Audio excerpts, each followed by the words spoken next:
একটা মেয়ে যখন বিয়ের পর নতুন একটা সংসারে আসে, সে শুধু নিজের ঠিকানা বদলায় না, বদলায় তার স্বপ্ন, বদলায় তার চাওয়া পাওয়া।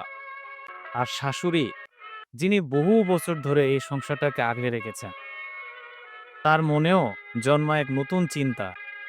এই নতুন মানুষটা কি আমার ছেলেকে সত্যি আপন করে নিতে পারবে? প্রথম কিছুদিন কেটে যায় অচেনা অস্বস্তিতে। বউ শিখে ফেলে কিভাবে একটা নতুন সংসারের নিয়ম মানতে হয়। মাঝে মাঝে মতের অমিল হয়, কথার তর্ক হয়, একটু অভিমান, একটু দুঃখ। এটাই তো স্বাভাবিক। কারণ দুটো মানুষ দুটো ভিন্ন পৃথিবী থেকে এসেছে। এদের মিল হতে সময় লাগবেই। কিন্তু একটা কথা সবসময় সত্য: ভালোবাসা, সম্মান আর বোঝাপড়া, এই তিনটায় আটকে থাকে সংসারের সুখ।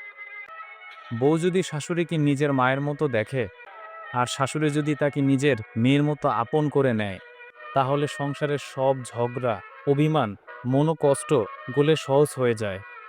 সব সম্পর্কের মাঝে থাকে কিছু অপূর্ণতা, কিছু অসম্পূর্ণতা।